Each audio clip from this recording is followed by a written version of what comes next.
In this section, we'll learn how to form assemblies of multiple parts within Fusion.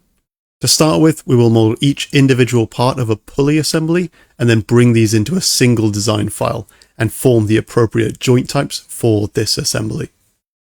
We'll also learn how to take advantage of the built-in Autodesk Contents Library, which offers us an array of pre-built parts that we can customize to suit our needs.